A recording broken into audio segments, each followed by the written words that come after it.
भगवान अपने भक्त के लिए क्या नहीं करते। निराकार के रूप में भगवान साकार बन जाते हैं। सत्य धन चित धन आनंद, इसलिए तो भगवान का नाम है सच्चिदानंद। सत्य स्वरूप परमात्मा जब जब इस धरा पर अत्याचार अधर्म बढ़ता है, संत महात्मा गौ सताए जाते हैं, तब तक भगवान कभी नरसिंह बनते हैं, कभी वाराह बन जाते हैं, कभी राम बनते हैं, कभी कृष्ण बन करके कंस को समाप्त करते हैं। ये शाश्वत लीला है भगवान की। क्यों? क्योंकि हम लोग तो भगवान के बंद हैं, पौत्र हैं। और सबसे बड़ी बात तो ये है, एक सज्जन ने कहा कि विदेश में भारत से ज्यादा खजाना है, भारत से ज्यादा व्यवस्था है, लेकिन जो भारत के सज्जन हैं, भक्त हैं, उनकी पहचान ही अलग है। क्योंकि हमारे यहाँ भी पश्चिमी सभ्यता नहीं है। जो पहनावा है, ओढ़ावा है, जो रहन है, जो संस्कार हमारे यहाँ भारत देश में है, वो कहीं नहीं है। क्योंकि भारतवर्ष समस्त विश्व का धड़कन है। ये सारा संसार जो है भगवान का बनाया हुआ है।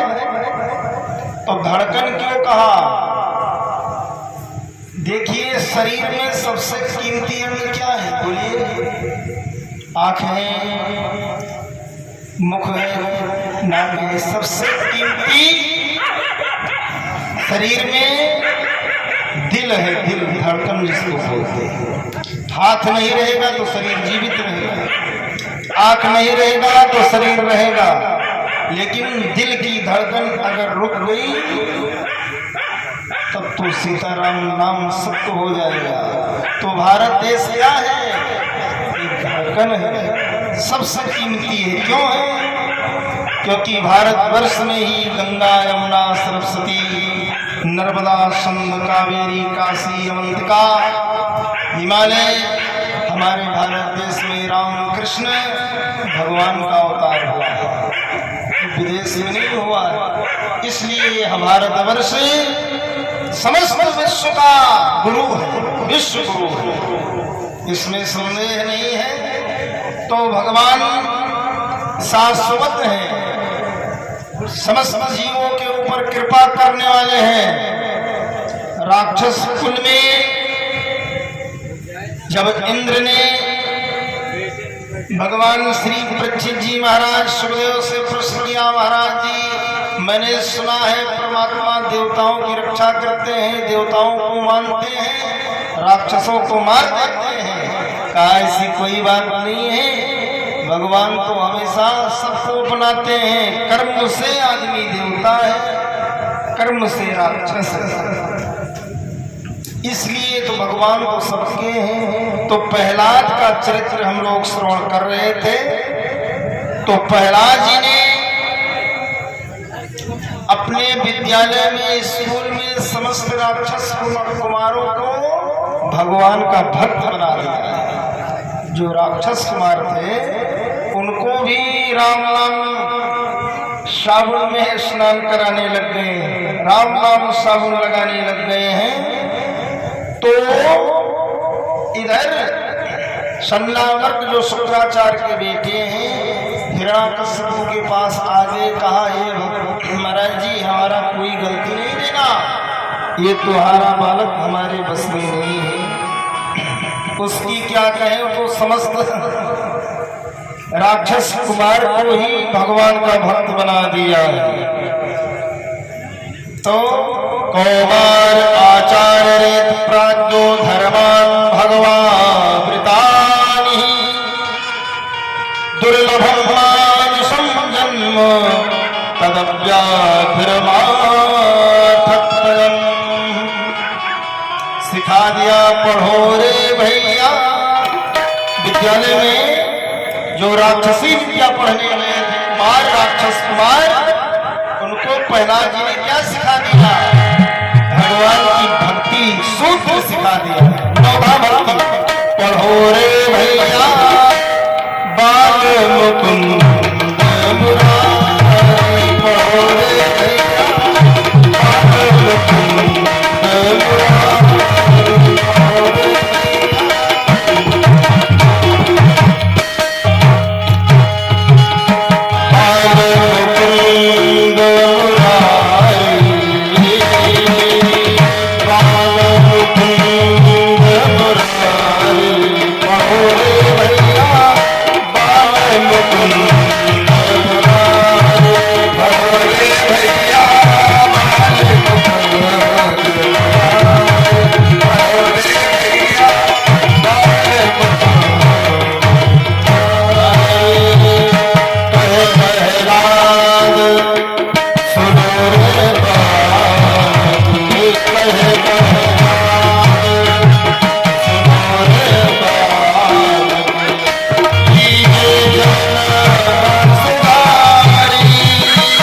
भगवान जय हो, सच्चिदानंद भगवान की जय हो। समस्त ऋषि कुमारों को राक्षस महत्व को समझा दिया है प्रहलाद जी ने। घबराओ नहीं, हमारे आपके साथ में परमात्मा है चतुर्भुजाधारी। ये दोनों दो हाथ वालों से डरने की क्या हो सकता है जी, घबराइए नहीं। सब सतर्क हो गए भगवान। देखिए इसलिए कहा गया है परिवार में घर में अगर एक व्यक्ति भगवान का भक्त बन जाता है तो उसकी 7 पीढ़ी तर जाती है। एक भागवत भगवान का भक्त हो गया, एक संत हो गया घर में परिवार में, तो उसकी 7 पीढ़ी तर जाती है। और आज संत स्वरूप श्री प्रहलाद जी हैं, समस्त आचार्य कुमारों को भगवान का भक्त बना दिए। कहा महाराज जी समस्त सूत्रों से मित्रों से कहा प्रहलाद जी जब तलक है जिंदगी फुर्सत नहीं है काम से, कुछ समय ऐसा निकालो प्रेम करो श्री राम से। किसी को समय नहीं है, सत्य बात है, ऐसी व्यवस्था है कि आजकल तो किसी के पास समय नहीं है ना, तो असुर बालकों को भगवान का भक्त बना दिया है। पहला घर में कैसे रहना चाहिए, माता पिता से कैसे प्रेम करना चाहिए, ये समस्त विद्या को सिखा दिया है प्रहलाद जी ने। तो प्रहलाद जी से बालकों ने कहा देखो तुम्हारे पिता राक्षस हैं, हमारे राजा भी हैं, मालिक भी हैं, जान जाएंगे तो मेरा प्राण भी नहीं रहेगा। प्रहलाद जी ने साहस दिलाया है, क्योंकि प्रहलाद को पूर्ण विश्वास है परमात्मा पर। जहाँ राम है, जहाँ कृष्ण है, जिन भक्तों को अटूट विश्वास है भगवान पर, उस भक्त का कभी हित नहीं हो सकता है। कहा बालको हमें चिंता नहीं उनकी, उन्हें चिंता हमारी है, हमारी नाव के रक्षक सुदर्शन चक्रधारी है। कहा घबराओ नहीं, हम लोग तो परमात्मा के बंद हैं, परमात्मा के ऊपर इस शरीर जीवन को त्याग दिए हैं, छोड़ दिए हैं, कुछ नहीं हो सकता है, हम लोग मर नहीं सकते हैं। भगवान की जब कृपा होती है तो चाहे कितना तूफान आ जाए नौका डूबती नहीं है, किनारा लग ही जाता है। हिफाजत जिस सफीना की उन्हें मंजूर होती है, किनारे तक उन्हें तूफान लाकर छोड़ जाते हैं। कहने का भाव प्रहलाद असुर बालकों को हौसला दिया है। कहा घबराओ नहीं विद्यार्थियों, अब भगवान की भक्ति का सूत्र तुमको मैं सिखा रहा हूं। तो यहीं पर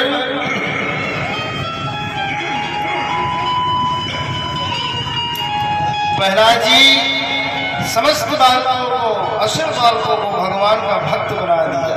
यही जीवन सार्थकता है। मनुष्य के जीवन का मतलब क्या है? गृहस्थ में रह करके नात पात रिश्तेदारी परिवार देखना, खेती करना, ये क्या सार्थकता है? तो लौकिक क्रिया है। सार्थकता यह है कि हमारे द्वारा समाज में, देश में कुछ अच्छी क्रिया हो, कुछ सुधार हो किया जाए मेरे द्वारा, ऐसा कार्य करना चाहिए। तो प्रहलाद जी महाराज वही तो कर रहे हैं, असुर बालकों को भगवान का भक्त बना दे रहे हैं। इधर शंडा मर्द को बुलाया है, हिरण्याकश्यप ने कहा सुनो, मेरे पुत्र को कहा तक विद्या का पाठ सिखाया है? अरे कहा हे राजा साहब, महाराज जी वो तो भगवान का भक्त है, तो भक्ति का सूत्र पढ़ता है। समस्त राजकुमारों को, राक्षस कुमारों को भगवान का भक्त बना दिया।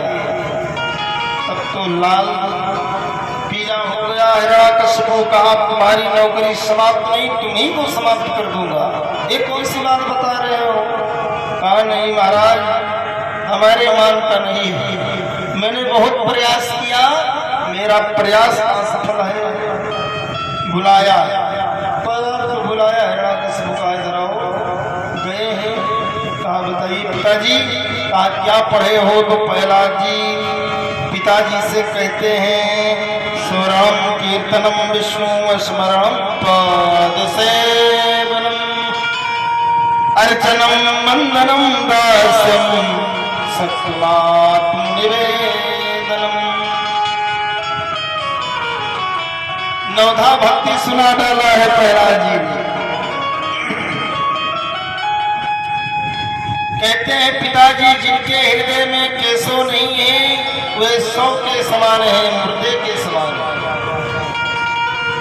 जिनके हृदय में भगवान का नाम नहीं है भगवान की भक्ति नहीं है, वह शरीर पृथ्वी का भार है। हिरण्यकश्यप लाल पीला हो गया, उठा लिया गोद में पटक दिया। कहा मेरे दुश्मन नारायण का नाम ले रहा है, केशव बता रहा है। क्रोधित हो गया और उसके बाद में भक्ति का जो मुख्य बिंदु है, श्री प्रहलाद जी महाराज बिन विश्वास भक्ति नहीं, बिन विश्वास भक्ति नहीं, तही विनित्र बहिन राम कृपा बिन सपनु जीवन विश्राम। बिना विश्वास के भक्ति नहीं, और बिना भगवान की कृपा से हम सबको आराम नहीं मिल सकता है, चाहे जो भी करे भैया। अगर आराम की तलब है तो एक काम करना ही पड़ेगा, राम नाम रस पी करके राम राम पढ़ना पड़ेगा भक्तों। तो राक्षस हिरण्यकश्यप ने प्रहलाद को मारने के लिए बहुत उपाय सोचना प्रारंभ कर दिया है। जिसके रक्षक राम जी हैं, जो भगवान के शरण में हैं, वहाँ अंधकार, वहाँ किसी भी प्रकार का व्यवधान नहीं पहुंच सकता है। अब कहा इस बालक को समाप्त करो, ऐसे पुत्र की आवश्यकता नहीं। तो भगवान हमारे दुश्मन नारायण का भक्त बन गया है, हटाओ इसको, निकालो इसको प्रहलाद को। बड़े बड़े सर्प से कटाया है, बड़े बड़े पहाड़ों से प्रहलाद जी को मंदराचल जैसे पर्वत से फेंकाया है, समुद्र में डुबाया है, हाथी के पांव से कुचलाया है, लेकिन प्रहलाद तो कुछ हुआ ही नहीं है। अंत में अपनी बहन होलिका को बुलाया है, उसको वरदान था ना, गोद में लेकर के जिसको बैठ जाएगी अपने भस्म हो जाएगा। होलिका को बुलाया, कहा इस बालक को समाप्त कर दो। अब भैया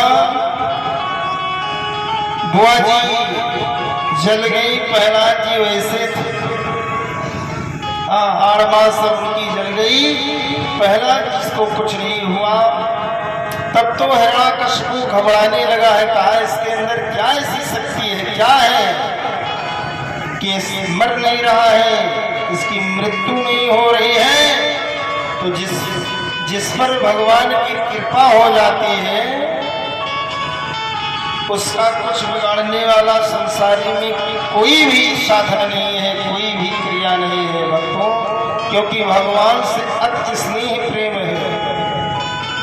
प्रहलाद जी सोचने लगे, मैं तो भगवान को भजने वाला हूँ, राम कृष्ण का बंधु हूँ, हमारा क्या कोई कुछ नहीं बिगाड़ सकता है। प्रहलाद जी मन में सोचने लगे, अरे तुम्ही में ये जीवन,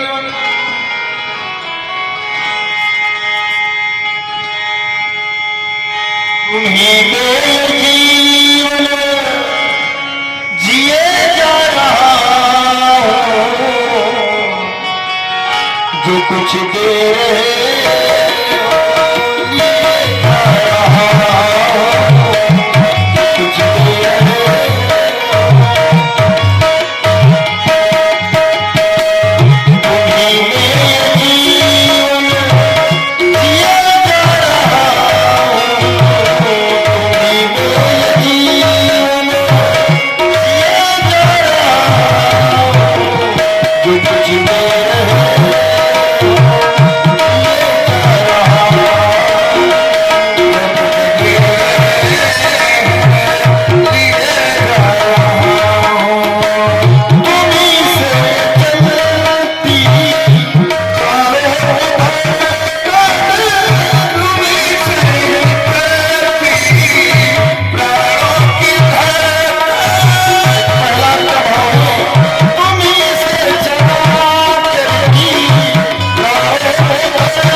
जय हो।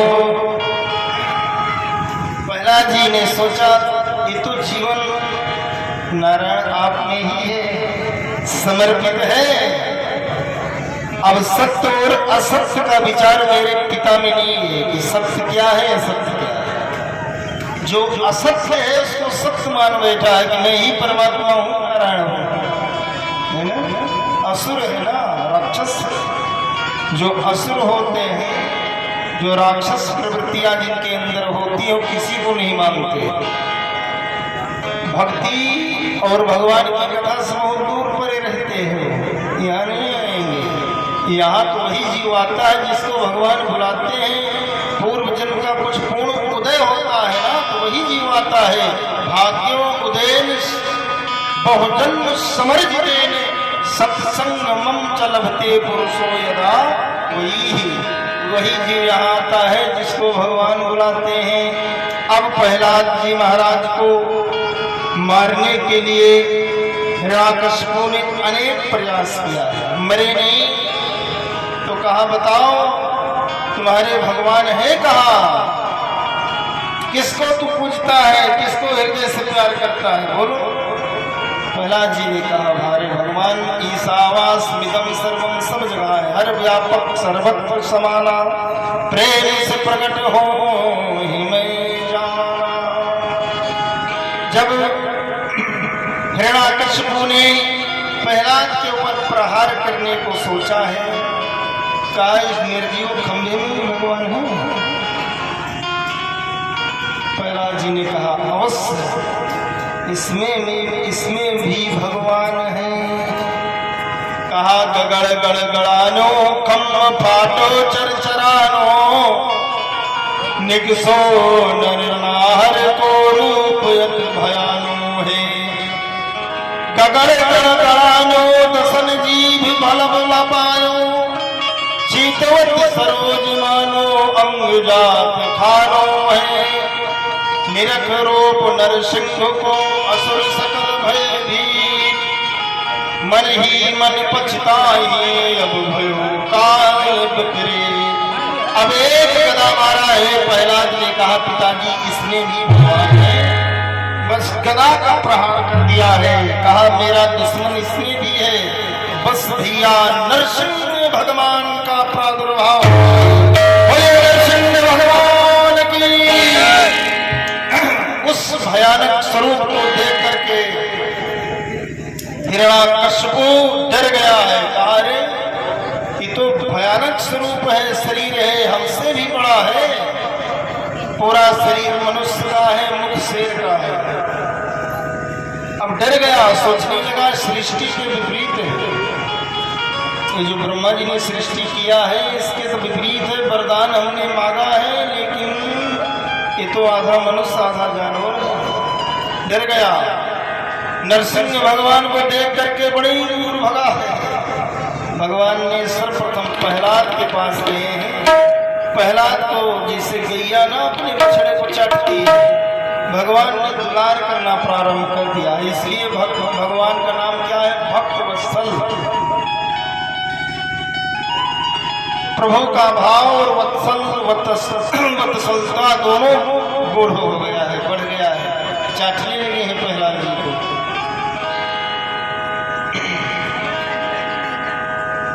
तो प्रहलाद जी महाराज ने कुछ बोले नहीं है। प्रहलाद जी अब इधर हिरण्यकशिपु ने सोचा ब्रह्मा जी ने मुझको वरदान दिया है, मैं मर नहीं सकता हूँ, ये नहीं मुझे मार सकता है। गदा युद्ध प्रारंभ हो गया है। भगवान और हिरण्यकशिपु में गदा युद्ध प्रारंभ हुआ है, बहुत भयानक युद्ध हो रहा है। अब आकाश से सारे देवता देख रहे हैं और मैया लक्ष्मी बड़ी दूर भगी है, माई को पता ही नहीं है। तो सारे देवता कहने लगे महाराज माता जी लक्ष्मी जी ये स्वामी जी हैं आपके, नारायण जी विष्णु भगवान। अरे मैं मानने को तैयार नहीं, हमारे पति नहीं हो सकते। इतना भयानक रूप है कि माई लक्ष्मी डर गई है, कह रही मेरे पति है ही नहीं।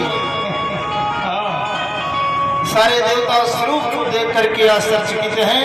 अब संध्या बेला आ गया है, जब संध्या का समय आया है तो प्रहलाद महाराज जी साथ में तो ही है भगवान ने नरसिंह भगवान ने प्रहलाद हिरण्याकश्यप को अपनी गोद में बिठा लिया है, जकड़ कर नाखून से जकड़ लिया है, ले जाकर के चौखट पर, मुख्य दरवाजा चौखट पर भगवान लेकर के बैठ गए हैं। हिरण्याकश्यप को कहा, बोल कौन कौन सा वरदान ब्रह्मा जी ने दिया है? कहा, न मैं घर में मरूं न बाहर मरूं। भगवान ने कहा, ना ये घर है न बाहर है, चौखट है। कहा, न मैं रात में मरूं न दिन में मरूं। न कहा रात है न दिन है, संध्या का समय है। न मनुष्य से मरूं न पशु से। कहा, न मैं मनुष्य हूं न पशु हूं, सृष्टि के विपरीत हूं। सारा वरदान पूछ लिया भगवान ने और उसके बाद अंत में अपने नाखून से हिरण्याकश्यप के शरीर को फाड़ दिया है। यहीं पर हिरण्याकश्यप समाप्त हो गया है। बोलिए नरसिंह भगवान। अब प्रहलाद जी महाराज भगवान की स्तुति करते हैं। नतोऽस्मन्नताय कृष्णाय वासुदेवाय हरये परमात्मने प्रणतः क्लेशनाशाय गोविंदाय नमो नमः। प्रहलाद जी ने कहा, विश्वस्य सर्वइष्ट सैमान गुणे सलीलया संधते यतात्मने। भगवान ने कहा, आपके अनंत, प्रहलाद ने कहा, प्रभु आपके अनंत शक्तियों को मैं प्रणाम करता हूँ। आप इन पवित्र कार्य के लिए कभी नरसिंह बनते हो, कभी वाराह बनते हो, कभी राम बन जाते हो। आपको मेरा बारंबार प्रणाम है। महाराज आपकी जय हो। भगवान ने कहा, क्या चाहते हो? कहा, प्रभु हमारे पूर्वज दादा राजा बलि के यहाँ जब पावन भगवान गए थे, मैं उसी वंश का हूँ, तो हमारे पूर्वजों को प्रभु आप भक्ति दे दीजिए। जो जहाँ है आपके चरणों में समर्पित हो जाए, मैं यही चाहता हूँ, कुछ चाहता नहीं। बड़े बड़े मुनींद्र ज्ञानी भगवान को पाने के लिए तरसते रहते हैं, लेकिन भगवान दर्शन नहीं देते हैं। लेकिन आज राक्षस कुमार प्रहलाद ने जननी के गर्भ को पवित्र किया है, माँ के, और उसके बाद में कुल को पवित्र कर दिया है। कुलम पवित्रम जननी कितार्था वसुंधरा पुण्यवती चतेन। ऐसे भक्त अगर हो जाए वसुंधरा पृथ्वी पर, तो पूरा पृथ्वी ही पवित्र हो जाती है। तो प्यारे बंधुओं, प्यारे माताएं, ध्यान देना, अगर प्रहलाद जैसे पुत्र की आवश्यकता है तो कयाधु बनो। भगवान की भक्ति करना, भगवान से प्रेम करना सीखो, नहीं तो सूर घनेर फिरे पद गावत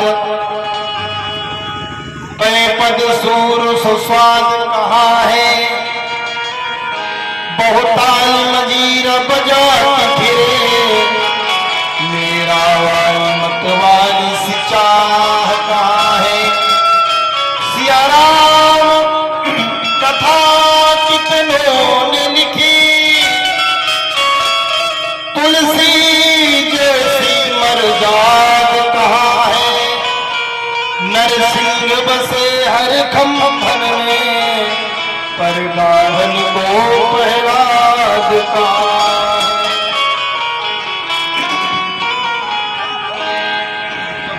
भाव भक्तों,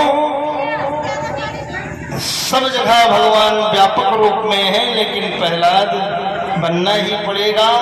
अब यहीं पर इस कथा को विराम देते हुए श्री सुखदेव जी परीक्षित को मंगलमयी कथा श्रवण कराते हुए आगे बढ़ते हैं। कहते हैं, परीक्षित जी से सुखदेव जी ने कहा, तो मनुष्य राक्षस के ऊपर भगवान ने कृपा किया, कमो बड़ी प्राणी तरह जानवर के ऊपर भगवान कृपा कर देते हैं। एक गज और ग्राह की कथा आती है 8वें स्कंद के 8वें मनवंतर के अंतर्गत कथा आ रही है, बड़ी सुंदर, गज और ग्राह की।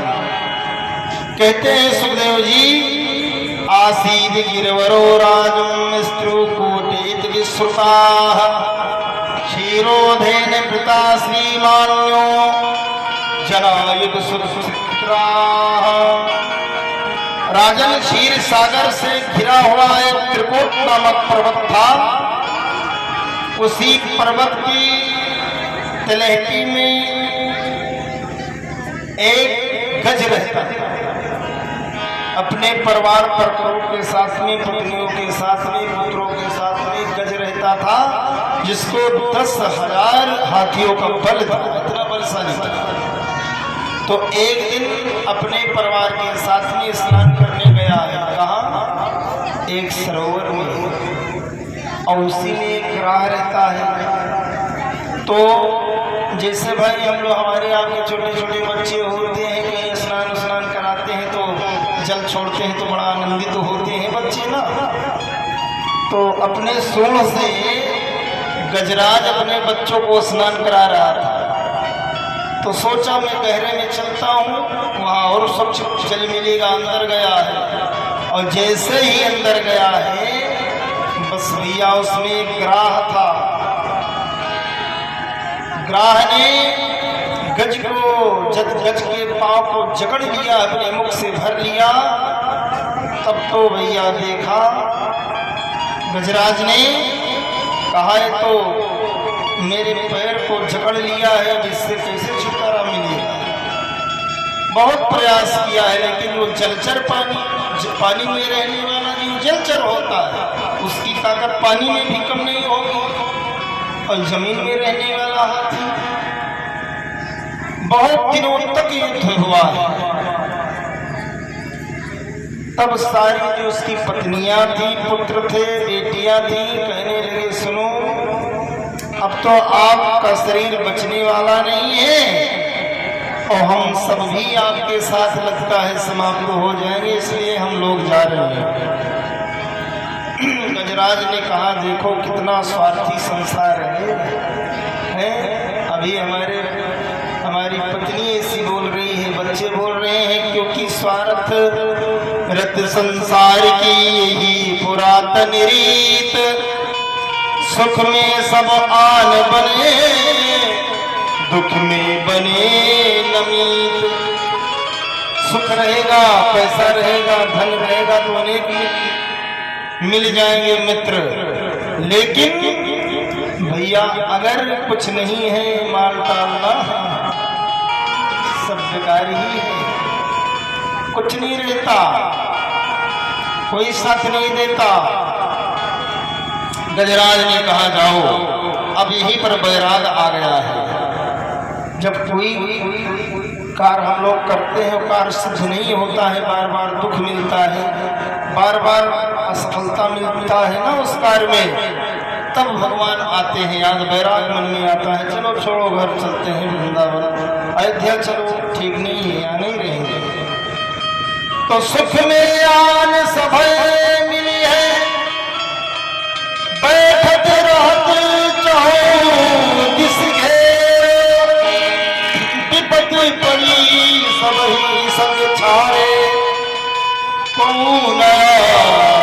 पासन मेरे। सब चले गए, इतनी पुत्र बेटियां सब, पूरा परिवार वापस चला गया। अब बैराग आ गया, अपने सूंड में कमल का पुष्प लेकर के भगवान के नाम को उच्चारण किया। इसमें किसी का नाम नहीं है, किसी भी देवी देवता का नाम इस श्लोक में नहीं है। क्या कहने लगा है गजराज, ओम नमो भगवते तस्मै यद इच्छितात्मक पुरुषाय बीजाय परिश्याम धीमहि।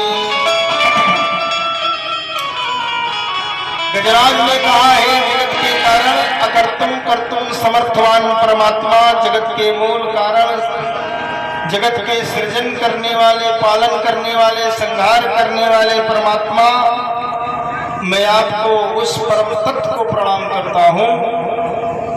अब इसमें किसी का नाम नहीं है ना, भगवान का ही नाम है।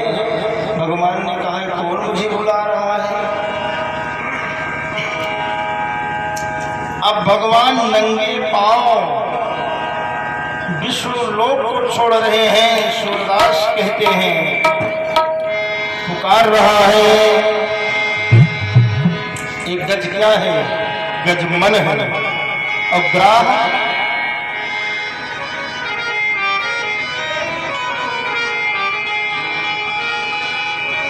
ग्राह बुद्धि है। मन रूपी शरीर को ग्राह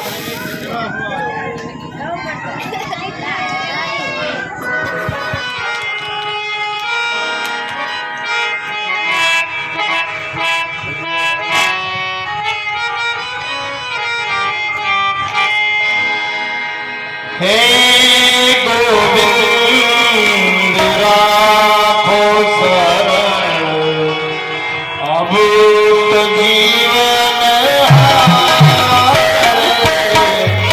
सब गाइए, भगवान को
तो इस प्रकार से तमोगुणी प्राणी जीव हाथी गजराज को भगवान ने बचाने के लिए नंगे पांव आज विष्णु लोक से आ गए हैं। सर्वप्रथम वो तो भक्त हो गया ना भगवान का, गजराज क्या है, भगवान का भक्त हो गया।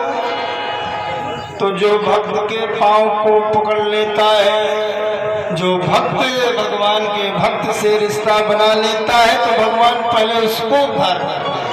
अपने चक्र से ग्राह का उद्धार किया और उसके बाद में गज को बचाया है।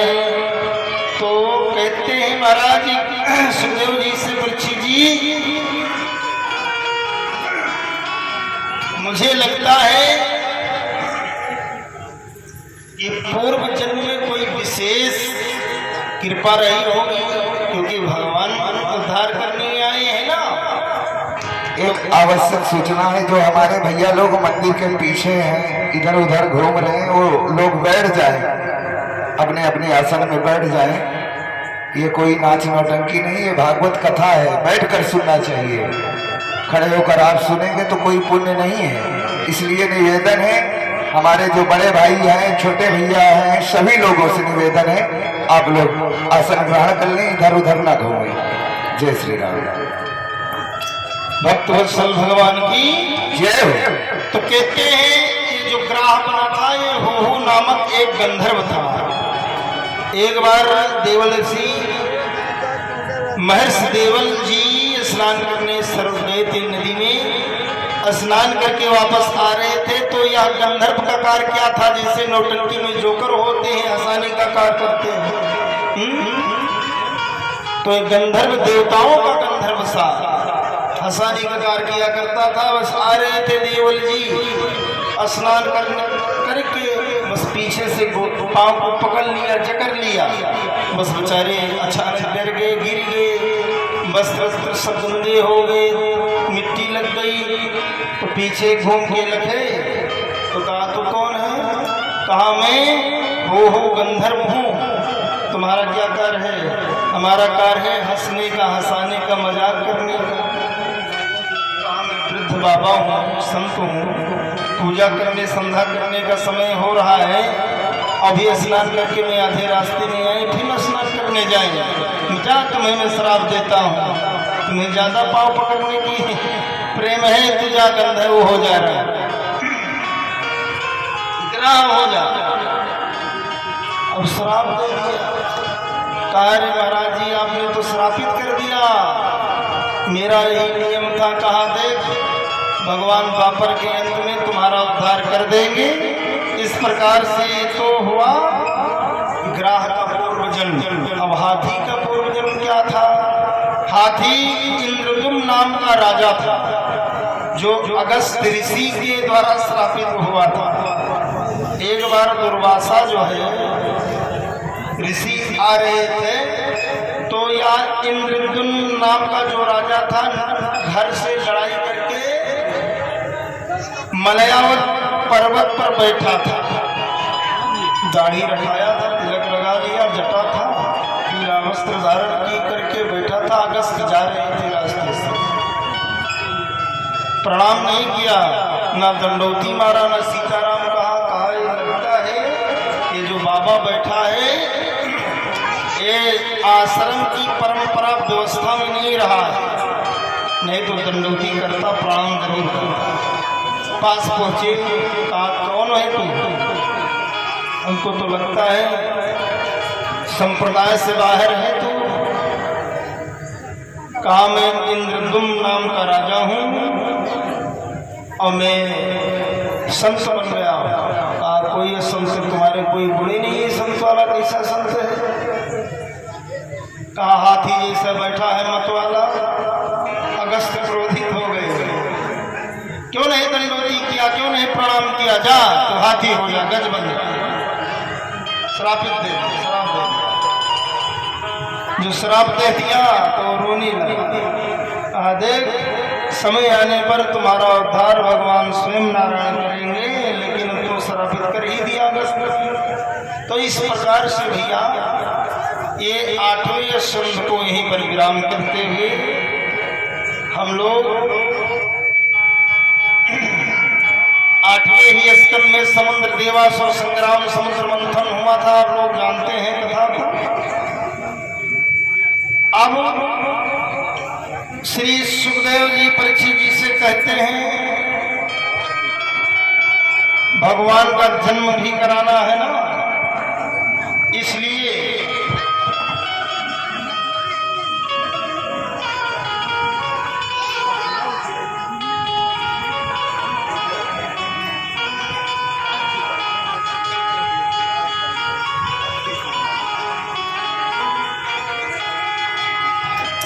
नवे कहते हैं। अब आगे की कथा को बढ़ाते हुए कह रहे हैं,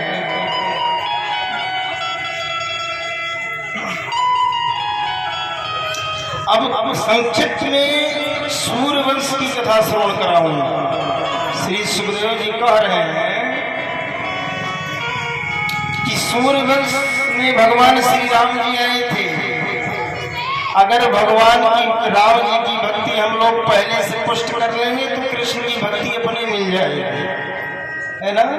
कुछ दिन अयोध्या जी वास कर ले तो वृंदावन में तो सौभाग्य ही मिल जाएगा रहने का। तो 24 अध्याय में 9वें स्कंध के 24 अध्याय में 12 अध्याय में सूर्यवंश है, 12 अध्याय में चंद्रवंश है। तो सूर्यवंश की कथा श्री सुखदेव जी कह रहे हैं राजा परीक्षित से कि तुम्हें मैं सैकड़ों वर्ष तक नहीं सुना सकता हूं, क्योंकि ऐसे प्रतापी राजा हुए हैं सूर्यवंश में। कहते हैं श्रुत्याम मानवो वंशः प्राचुर्येण परमं तपः नासक्ते विस्तरोतो वक्तु वर्षते रविः। ऐसे राजा हुए हैं जिनकी कथा में सैकड़ों वर्षों तक नहीं श्रवण करा सकता हूं। संक्षिप्त में सुनिए सूर्यवंश।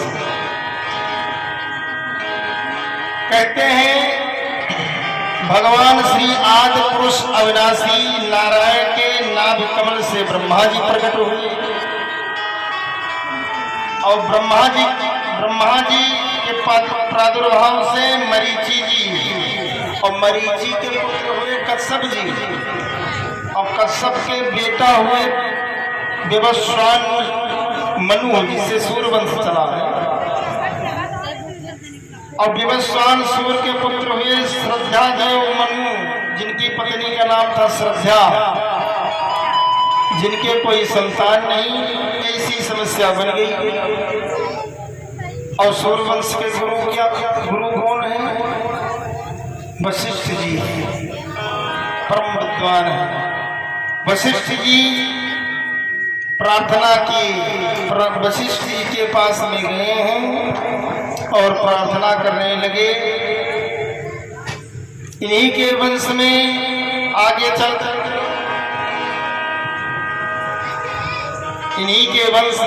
चलकर के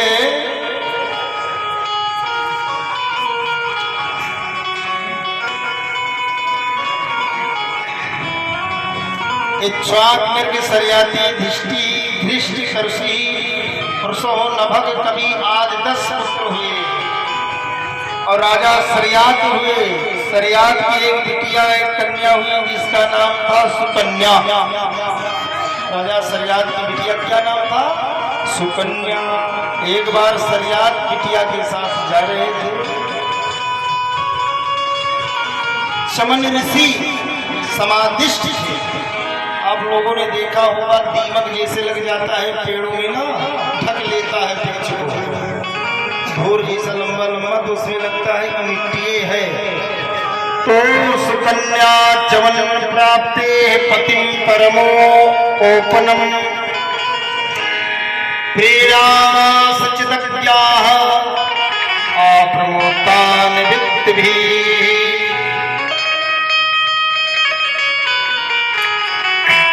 सरियात अपने बिटिया के साथ में जा रहे थे तो रास्ते में जंगल में देखते हैं, देखी बिटिया ने कि एक समाधि जैसे टीला मिट्टी का है, उसमें 2-3 चमक रही है जैसे मणि चमकती है। क्या चमक रहा है?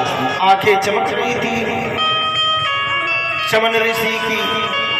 बस एक जो है कांटा को लिया है, बस आंखों को दोनों चुभो दिया, दोनों आंखें फुट गई, रक्त की धार बहने लग गई है। तब तो भैया शरियात, राजा शरियात डर गए, कहा अरे ये तो इसमें जीव है, बिटिया तूने बड़ा अनर्थ कर दिया। अब भैया चमन ऋषि निकले हैं उस समाधि से, तो दोनों आंख चली ही गई है, फुट ही गई है। तो शरियात ने बहुत निवेदन किया, अश्विनी कुमार को बुलाया है। अश्विनी कुमार को बुलाने के बाद में राजा शरियात ने कहा इस कन्या को मैं आपको दे रहा हूं आपकी सेवा में, अब आज से हमारी बिटिया आपकी पत्नी रहेगी। यहीं पर शरियात को सौंप दिया सुकन्या को। अब सुखदेव जी कहते हैं राजन, मनु महाराज के दूसरे बेटे थे नमक, और नमक के बेटे हुए नभाग, और नभाग के बेटे परम भागवत अमरीश जी हुए। जो दुर्वासा जी एक बार अमरीश एकादशी व्रत थे, तो दुर्वासा जी मन में सोचने लगे भगवान के भक्त, मैंने सुना है भारत में भगवान के अच्छे अच्छे भक्त हुए हैं, चल करके देखा जाए। क्रियात्मक भक्ति एवं भावात्मक भक्ति दोनों है अमरीश के पास, परम भागवत है, परम भक्त हैं। तो दुर्वासा जी आए हैं अमरीश जी के यहाँ, और इधर अमरीश जी एकादशी व्रत था, तो कहा आइए ब्राह्मण देवता आपकी जय हो, कैसे विराजे हो? कहा मैं आ गया हूँ आपके यहाँ अमरीश, स्नान करने जा रहा हूँ। नदी में स्नान करने गए। अब भाई दरवाजे पर घर पे आया हुआ व्यक्ति वह भगवान का स्वरूप होता है। जब तक उसको जलपान न कराया जाए, कुछ भोजन त्याग न कराया जाए, तो स्वामी को नहीं खाना पीना चाहिए। तो दुर्वासा किस लिए गए हैं स्नान करने? वो जानते थे द्वादशी लगने वाली है, अगर ये कुछ खा लेगा बस मैं इसे समाप्त करूंगा, इससे युद्ध करूंगा। तो दुर्वासा जी को जब देर देखा अमरीश जी ने, तो भगवान को जो तुलसी दल चढ़ता है चरणामृत, उसी को पान करके अपना एकादशी व्रत खोल दिया। और दुर्वासा जी जब आए, आए राजन तो कैसा सूर्यवंशी राजा है, मैं दुर्वासा ऋषि, मुझे कुछ बिना खिलाए पिलाए तुम खा लिया। कहा क्या खा लिया महाराज? कहा क्यों चरणोदक ले लिया? अरे कहा एकादशी व्रत था महाराज जी, द्वादशी लगने वाली थी, तो मैंने व्रत को खोल लिया।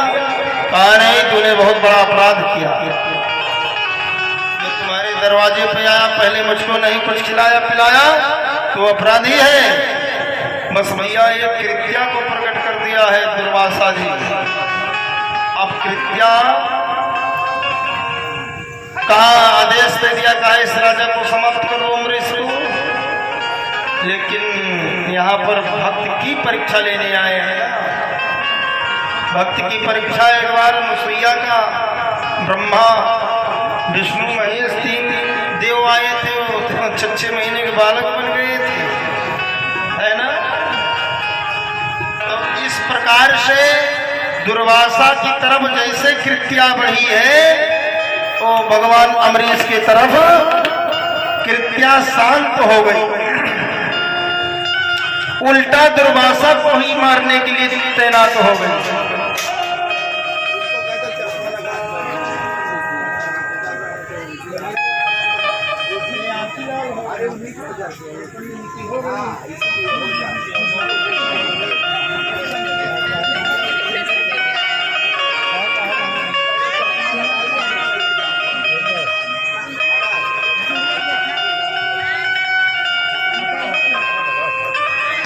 हेलो